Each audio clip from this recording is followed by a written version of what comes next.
alarm until they figure out a bug fix for this right now in the iOS software. See, my alarm went off. You know whose alarm did not go off? Stephen Baldwin, actor who's here on the couch with us. How did we get him up? How did we get you out of bed? How did you get up? Well, you know, I got a reputation of not always in the past doing things correctly. I did the backup alarm. Why? I wanted to start 2011 right here at Fox. All right, and you made it. So that's what I Never mind the iPhone problem. Did you have a nice New Year's Eve? Did you do anything? Lovely. I just had some friends and family over. We had some church folks come over, and we just prayed in the new year and just mellow. And my two daughters, 17 and 14, they were out gallivanting, so I had to be sticking around waiting for them to get home and make sure everything was good. I can only imagine what that's like. We can't name this decade. 80s, 90s. What do we name the last decade? You got any theories? Maybe you know what? I got to be honest with you. I'm calling it been there, done that. Okay? Let's look forward. Well, one of the ways we're going to have to look forward, we were talking about this earlier on the show this morning, baby boomers. Today, 1111, is when all these baby boomers are about to start turning 65. And over the next 20 years, this is going to squeeze Medicare. It's going to squeeze Social Security from both sides. And we don't know how to pay for it right now. We have 47 million Americans right now on Medicare. We're about to see them jump up to 80 million Americans, and we don't know how to pay for it.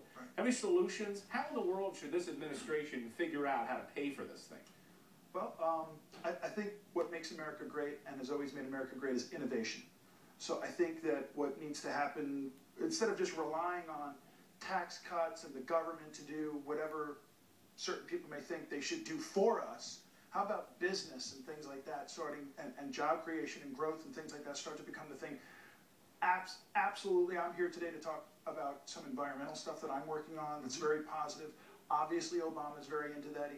He's gone from maybe Bush's $6 to $9 billion a year to now $90 billion a year in trying to create more green jobs, which is, I think, going to be something that could really make a difference. Like, if we could find the internet thing or the internet boom for the environment going forward, that could be something that's very positive. But when it comes to things like Social Security, Medicare, we're looking at $500 million a year right now. By 2020, we're talking about nearly $1 trillion. And one thing people don't like in this country, although we like innovation, people don't like to make sacrifices, and you know that. Sure. They don't like to give up things. Sure. They don't want to hear that their retirement age is going to be raised from 65 to 68. But people have to sacrifice something, don't they? Oh, absolutely. Listen, again, in that spirit of America, I think that we're extremely charitable. We do what we got to do. If lately you see in the last 3 years, everybody's cinching up their belt and, conserving and doing the right thing. Hey, let's look at one response to the attitude I'm suggesting right now.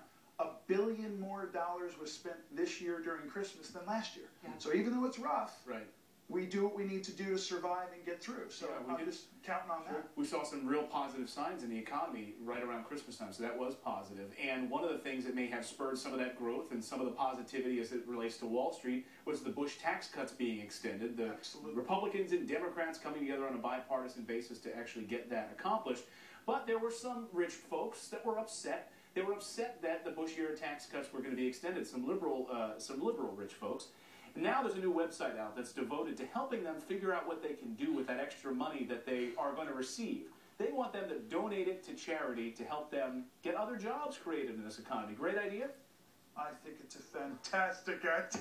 Why do they need a website to tell them to do that, though? Well, I guess it's more put your money where your mouth is. Well, exactly. If you're going to sit around and complain about it, here's what you can give. We need a website to track how much those people that complained about it actually are giving, don't we? We need to find out who's walking the walk. Well, I think if those folks that feel so strongly about it want to stand up and be counted for, here's one way that they can do it. Yeah. So maybe we'll see. We'll see if the Oracle of Omaha can go there to give it back. The website is called giveitbackforjobs.org is the website. You can check it out. Yeah, giveitbackforjobs.org. So the money's going to get people back to work, hopefully. All right, good stuff. Now show us these gloves. We're going to talk about them after the break. Check these bad boys out. Was he wearing these? We'll have that answer for you in just a couple of minutes. Because Stephen Baldwin is sticking around to look at his work to help the Gulf recover after April's devastating oil spill and the documentary he's making about the effort down there.